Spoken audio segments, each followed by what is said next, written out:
வள்ளலார் சொல்றாரு, பிறருடைய மனதை நீங்க புண்படுத்தக்கூடாது. யார் மனதும் நோகும்படியான வார்த்தைகளை நீங்க பேசக்கூடாது அப்படின்னு சொல்றாரு. இதை 2 விதமா நீங்க எடுத்துக்கலாம். சரிப்பா, நான் யார் மனசையும் புண்படுத்தலை, நான் புண்படுத்த போறதில்லை அப்படின்னு ஒரு முடிவு எடுத்துக்கலாம். அப்படி இல்லை அப்படின்னா, புண்படுத்தினா என்ன ஆகும் அப்படின்னு கேட்குறவங்களும் இருக்கலாம். சில பேர் இருக்காங்க, சில பேர் இல்லை, பல பேர் இருக்காங்க. அவங்க பேசும் வார்த்தை அவங்கள ஹர்ட் பண்ணுதா, அவங்க மனதை புண்படுத்துதான்னு கூட தெரியாமல் அந்த வார்த்தையை விட்டுருவாங்க. இன்னொன்று, அப்படி மற்றவங்களை காயப்படுத்துகிறாங்கல்ல, அவங்க மனநிலை எப்படி இருக்குன்னா, மற்றவங்களை காயப்படுத்தும் போது ஏதோ ஒரு திருப்தி அடையுது, அதனால தான் அவங்க காயப்படுத்துகிறாங்க. இது தவறா? ஆமாம், தவறு. அறியாமலை திட்டுறதும் அதே மாதிரி பிறர் மனதை நோகடிக்கிறதும் மிகப்பெரிய தவறு. சரிப்பா, என்னப்பா தவறு, இது என்னப்பா தவறுன்னு சொல்கிறீங்க, தவறுனா என்னப்பா அப்படின்னு கேட்குறவங்களுக்கு, இது இப்போ நீங்கள் இந்த ரொம்ப ஆராய்ச்சி பண்ணும்போது உங்களுக்கு என்ன தெரிய வருதுன்னா, உங்களுடைய மனம் உடம்புல எங்கே இருக்குன்னு தெரியுமா? நம்ம உடம்புல மனம் எங்கே இருக்குன்னு நமக்கு தெரியவே தெரியாது. நம்மளுக்கு மூளை தலைக்குள்ள இருக்குது, இருதயம் இடது பக்கம் மார்பு கிட்ட இருக்குது, கிட்னி பின்னாடி இருக்குது, நுரையீரல் நம்ம செஸ்ட்டில் இருக்குது, லிவர் ஸ்ப்ளீன்லாம் லிவர் அப்புறம் அந்த கல் பிளாடர் எல்லாமே நம்மளோட வலது பக்கம் இருக்குது.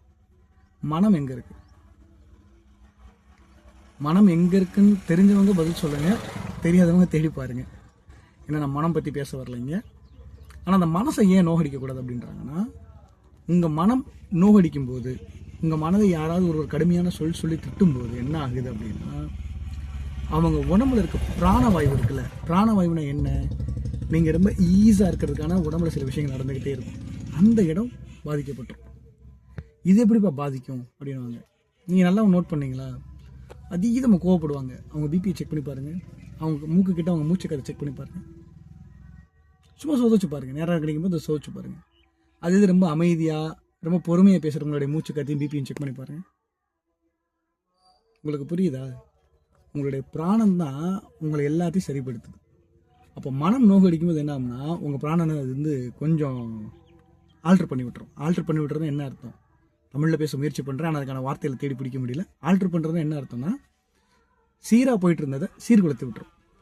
உங்களுடைய சொல்லுன்னு என்ன, ஒரு அதிர்வுன்னு என்ன, ஒரு ஃப்ரீக்குவன்சி, அது உங்கள் காது வழியாக உங்கள் மனம் உள்வாங்கிக்கிறோம். நீ இப்படி சொல்லிட்டானே, மனம் ரொம்ப வேதனைப்படும். வேதனை படப்பட என்ன ஆகும்னா, தன் இயங்கக்கூடிய சக்தி நிலையை விட்டுட்டு அது தன்னை சுருக்கிக்கிறோம். அப்போ அவங்க உடம்புக்கு இயல்பாக ராஜ உறுப்புகளுக்கு போகக்கூடிய சுவாச காற்று தடப்பட ஆரம்பிச்சிடும். ராஜ உறுப்புக்கு இப்போ ஒரு எடுத்துக்காட்டுக்கு சொல்கிறேன், நுரையீரலில் உங்களுக்கு 3 அடுக்கு இருக்குது. அந்த 3 அடுக்கில் உங்களுக்கு நல்ல காற்று நிரம்பணும். அதே மாதிரி காற்று நிரம்பிய காற்று கரெக்டாக வெளியேறணும். அப்படி ஏதாவது ஒரு குறைபாடு இருந்துச்சுன்னா நமக்கு நுரையீரலில் தொந்தரவு ஏற்பட்டுரும். உங்களுடைய கல்லீரல், உங்களுடைய மண்ணீரல், உங்களுடைய கிட்னி எல்லாத்துக்குமே இந்த நம்மளுடைய மூக்கு வழி சுவாசிக்கிற காற்று தான் உங்கள் உடம்புல எந்த தடையும் இல்லைன்னா அது எல்லா உறுப்புகளுக்கும் போயிட்டு வந்துடும். நமக்குள்ள ஒரு கோபம் இருக்குது, நமக்குள்ள ஒரு விரக்தி இருக்குது, நமக்குள்ள ஒரு பொறாமை இருக்குது, நமக்குள்ள ஒரு பயம் இருக்குது அப்படின்னா, இப்படி நம்ம சுவாசிக்கக்கூடிய காற்று அந்த உறுப்புகளுக்கு போகாது. ஒவ்வொரு உறுப்பும் தன்னுடைய முழு திறனை பயன்படுத்தலைன்னா அது நோயாக நின்றுடும். இப்போ 2 விஷயம் இருக்குது. இது வரைக்கும் உங்களுக்கு புரிஞ்சிருச்சுன்னா சொல்லுங்கள், அடுத்து நான் பேசுகிறேன். இதே எனக்கு புரியல, பிக்காளி பாயில போடா முட்டாப்பாலை அப்படின்னு சொன்னீங்கன்னா அப்படி நிப்பாட்டிடுறேன்.